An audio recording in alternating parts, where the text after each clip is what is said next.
ನಮಸ್ಕಾರ ಸ್ನೇಹಿತರೆ. ದಂಪತಿಗಳು ತಿಂಗಳಿಗೆ ಎಷ್ಟು ಬಾರಿ ಸಂಭೋಗ ಎಂದರೆ ದೈಹಿಕ ಕ್ರಿಯೆ ಮಾಡಿದರೆ ಒಳ್ಳೆಯದು.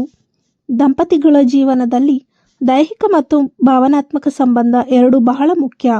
ಸಂಭೋಗವು ಕೇವಲ ದೈಹಿಕ ಕ್ರಿಯೆ ಅಲ್ಲ, ಅದು ಇಬ್ಬರ ನಡುವಿನ ಆತ್ಮೀಯತೆ, ಪ್ರೀತಿ, ನಂಬಿಕೆಯನ್ನು ಹೆಚ್ಚಿಸುವ ಒಂದು ಮಾರ್ಗ. ಆದರೆ ತಿಂಗಳಿಗೆ ಎಷ್ಟು ಬಾರಿ ಸಂಭೋಗ ಮಾಡಿದರೆ ಒಳ್ಳೆಯದು ಎಂಬ ಪ್ರಶ್ನೆಗೆ ಸರಿಯಾದ ಉತ್ತರ ಇವತ್ತಿನ ಈ ವಿಡಿಯೋದಲ್ಲಿ ಸಂಪೂರ್ಣವಾಗಿ ತಿಳಿದುಕೊಳ್ಳೋಣ. ವಿಡಿಯೋ ತುಂಬಾ ಇಂಟ್ರೆಸ್ಟಿಂಗ್ ಮತ್ತು ಉಪಯುಕ್ತಕರವಾಗಿದೆ, ಆದ್ದರಿಂದ ವಿಡಿಯೋವನ್ನು ಸ್ಕಿಪ್ ಮಾಡದೆ ಪೂರ್ತಿ ವಿಡಿಯೋ ನೋಡಿ. ವೈದ್ಯಕೀಯವಾಗಿ ನೋಡಿದರೆ ಸರಾಸರಿ ದಂಪತಿಗಳು ಆರೋಗ್ಯ 1-2 ಬಾರಿ ಅಥವಾ ತಿಂಗಳಿಗೆ 4-8 ಬಾರಿ ಸಂಭೋಗ ನಡೆಸುವುದು ಸಾಮಾನ್ಯ ಎಂದು ಹೇಳಲಾಗುತ್ತದೆ. ಆದರೆ ಇದು ಕಟ್ಟುನಿಟ್ಟಾದ ನಿಯಮವಲ್ಲ. ಕೆಲವರಿಗೆ ಇದು ಹೆಚ್ಚು ಆಗಬಹುದು, ಕೆಲವರಿಗೆ ಕಡಿಮೆ ಸಹ ಆಗಬಹುದು. ಇವೆರಡೂ ಕೂಡ ಸಹಜ. ಸಂಭೋಗದ ಪ್ರಮಾಣಕ್ಕಿಂತ ಅದರ ಗುಣಮಟ್ಟ ಮುಖ್ಯ. ಇಬ್ಬರು ಒಬ್ಬರನ್ನೊಬ್ಬರು ಮನಸ್ಸಿನಿಂದ ಒಪ್ಪಿಕೊಂಡು ಅರ್ಥ ಮಾಡಿಕೊಂಡು ಆರಾಮವಾಗಿ ಇರುವಾಗ ಈ ಕ್ರಿಯೆ ನಡೆಸಿದರೆ ಅದು ಸಂಬಂಧವನ್ನು ಗಟ್ಟಿಗೊಳಿಸುತ್ತೆ, ಉತ್ತಮ ಬಾಂಧವ್ಯವನ್ನು ಬೆಳೆಸುತ್ತದೆ. ಒತ್ತಡ, ಒತ್ತಾಯ ಅಥವಾ ಅಸಮಾಧಾನದಿಂದ ನಡೆದ ಸಂಭೋಗ ಆರೋಗ್ಯಕರವಲ್ಲ. ಹಾಗೆಯೇ ದಂಪತಿಗಳು ತಮ್ಮ ದೈನಂದಿನ ಜೀವನದ ಒತ್ತಡದ, ಕೆಲಸದ ವೇಳಾಪಟ್ಟಿ ಮತ್ತು ಆರೋಗ್ಯವನ್ನು ಗಮನದಲ್ಲಿಟ್ಟುಕೊಂಡು ಕೆಲವು ಸಮಯದಲ್ಲಿ ಕೆಲಸದ ಒತ್ತಡ ಅಥವಾ ಆರೋಗ್ಯ ಸಮಸ್ಯೆಗಳ ಕಾರಣದಿಂದಾಗಿ ಸಂಭೋಗದ ಪ್ರಮಾಣ ಕಡಿಮೆ ಆಗಬಹುದು. ಇದು ಸಹಜ, ಅದಕ್ಕಾಗಿ ಆತಂಕ ಪಡಬೇಕಾಗಿಲ್ಲ. ದಂಪತಿಗಳು ವಾರಕ್ಕೆ ಎಷ್ಟು ಬಾರಿ ಸಂಭೋಗ ಮಾಡಬೇಕು ಎಂಬುದಕ್ಕೆ ಒಂದೇ ಸರಿಯಾದ ಸಂಖ್ಯೆ ಇಲ್ಲ. ಅದು ಇಬ್ಬರ ಆರೋಗ್ಯ, ವಯಸ್ಸು, ಆಸಕ್ತಿ, ಸಮಯ ಮತ್ತು ಪರಸ್ಪರ ಒಪ್ಪಿಗೆಯ ಮೇಲೆ ಅವಲಂಬಿತವಾಗಿರುತ್ತದೆ. ಸಾಮಾನ್ಯವಾಗಿ 20-30 ವರ್ಷ, ವಾರಕ್ಕೆ 2-3 ಬಾರಿ ಹಲವಾರು ದಂಪತಿಗಳಿಗೆ ಸಾಮಾನ್ಯವಾಗಿದೆ. 30-50 ವರ್ಷ, ವಾರಕ್ಕೆ 1-2 ಬಾರಿ ಸಹ ಸಾಮಾನ್ಯ. 50 ವರ್ಷ ಮೇಲ್ಪಟ್ಟವರು ಆರೋಗ್ಯ ಮತ್ತು ಆಸಕ್ತಿಗೆ ಅನುಗುಣವಾಗಿ ಕಡಿಮೆ ಅಥವಾ ಹೆಚ್ಚು ಇರಬಹುದು. ಅತ್ಯಂತ ಮುಖ್ಯವಾದುದು, ಇಬ್ಬರಿಗೂ ಪರಸ್ಪರ ಒಪ್ಪಿಗೆ ಇರಬೇಕು. ಸಂಭೋಗದ ನಂತರ ಇಬ್ಬರು ಆರಾಮವಾಗಿ ಮತ್ತು ಸಂತೋಷವಾಗಿರಬೇಕು.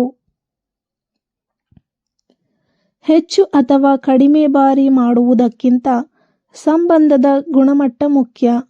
ವಾರಕ್ಕೆ ಒಮ್ಮೆಯಾದರೂ ಸಂತೋಷಕರವಾದ ಲೈಂಗಿಕ ಜೀವನ ಅನೇಕ ದಂಪತಿಗಳಿಗೆ ಸಾಕಷ್ಟು ತೃಪ್ತಿಕರವಾಗಿರಬಹುದು ಎಂದು ಕೆಲವು ಅಧ್ಯಯನಗಳು ಸೂಚಿಸುತ್ತವೆ. ಆದರೆ ಇದು ಕಟ್ಟುನಿಟ್ಟಿನ ನಿಯಮವಲ್ಲ. ಇದು ಸಹಜ ಕ್ರಿಯೆ, ಇದಕ್ಕೆ ನಾಚಿಕೊಳ್ಳುವ ಅವಶ್ಯಕತೆ ಇಲ್ಲ. ಈ ಸಂಭಾಷಣೆ ಬಹಳ ಮುಖ್ಯ. ಇಬ್ಬರು ತಮ್ಮ ಭಾವನೆಗಳನ್ನು ಮತ್ತು ಇಚ್ಛೆಗಳನ್ನು, ನಿರೀಕ್ಷೆಗಳು ಈ ಬಗ್ಗೆ ತೆರೆದ ಮನಸ್ಸಿನಿಂದ ಮಾತನಾಡಿದರೆ ಸಂಬಂಧದಲ್ಲಿ ಯಾವುದೇ ಸಮಸ್ಯೆ ಸಹ ಮೂಡುವುದಿಲ್ಲ. ಪ್ರೀತಿ, ಕಾಳಜಿ ಮತ್ತು ಗೌರವ ಇದ್ದರೆ ಸಂಭೋಗದ ಸಂಖ್ಯೆಗಿಂತ ಸಂಬಂಧದ ಗುಣಮಟ್ಟವೇ ಮುಖ್ಯವಾಗಿರುತ್ತದೆ. ಸಂಭೋಗದ ಆರೋಗ್ಯಕರ ಪ್ರಯೋಜನಗಳು. ಆರೋಗ್ಯಕರ ಲೈಂಗಿಕ ಜೀವನದಿಂದ ಹಲವು ಪ್ರಯೋಜನಗಳಿರಬಹುದು. ದಂಪತಿಗಳ ನಡುವಿನ ಪ್ರೀತಿ ಮತ್ತು ಆತ್ಮೀಯತೆ ಹೆಚ್ಚಾಗಬಹುದು. ಒತ್ತಡ ಕಡಿಮೆಯಾಗಲು ಸಹಾಯವಾಗಬಹುದು. ಉತ್ತಮ ನಿದ್ರೆ ಬರಲು ನೆರವಾಗಬಹುದು ಹಾಗೂ ಮನಸ್ಸು ಹಗುರವಾಗಿ ಸಂತೋಷದ ಭಾವನೆ ಹೆಚ್ಚಬಹುದು. ದೈಹಿಕ ಚಟುವಟಿಕೆಯ ಒಂದು ರೂಪವಾಗಿಯೂ ಕಾರ್ಯನಿರ್ವಹಿಸಬಹುದು. ಸಾರಾಂಶ: ಒಟ್ಟಾರೆ ದಂಪತಿಗಳು ತಿಂಗಳಿಗೆ ಎಷ್ಟು ಬಾರಿ ಸಂಭೋಗ ಮಾಡಬೇಕು ಎಂಬುದಕ್ಕೆ ನಿಶ್ಚಿತ ಸಂಖ್ಯೆ ಇಲ್ಲ. ಸಾಮಾನ್ಯವಾಗಿ ತಿಂಗಳಿಗೆ 4-8 ಬಾರಿ ಸಹಜವಾಗಿದ್ದರೂ ಅದು ದಂಪತಿಯ ಅನುಕೂಲತೆಯ ಮೇಲೆ, ಒಪ್ಪಿಗೆಯ ಮೇಲೆ ನಿರ್ಧಾರವಾಗಿರಬೇಕು. ಪರಸ್ಪರ ಗೌರವ, ಪ್ರೀತಿ ಮತ್ತು ಉತ್ತಮ ಸಂಭಾಷಣೆ ಇದ್ದರೆ ಯಾವುದೇ ಪ್ರಮಾಣವು ಸರಿಯಾಗಿರುತ್ತದೆ. ಸಂಬಂಧದ ಗುಣಮಟ್ಟ ಮತ್ತು ಮನಸ್ಸಿಗೆ ಒಪ್ಪಿಗೆ ಅತ್ಯಂತ ಮುಖ್ಯವಾಗಿರುತ್ತದೆ. ಆದ್ದರಿಂದ ದಂಪತಿಗಳು ಒಬ್ಬರನ್ನೊಬ್ಬರು ಚೆನ್ನಾಗಿ ಅರಿತುಕೊಂಡು ನಿಮ್ಮ ಅನುಕೂಲಕ್ಕೆ ತಕ್ಕ ಹಾಗೆ ದೈಹಿಕ ಕ್ರಿಯೆ ನಡೆಸುವುದು ತುಂಬಾ ಮುಖ್ಯ. ಇದು ನಿಮ್ಮ ಬಾಂಧವ್ಯವನ್ನು ಗಟ್ಟಿಗೊಳಿಸುತ್ತದೆ. ಸ್ನೇಹಿತರೆ, ಈ ಮಾಹಿತಿ ನಿಮಗೆ ಇಷ್ಟವಾಗಿದ್ದರೆ ಲೈಕ್ ಮಾಡಿ, ಶೇರ್ ಮಾಡಿ ಮತ್ತು ಕಮೆಂಟ್ ಮಾಡಿ. ಧನ್ಯವಾದಗಳು.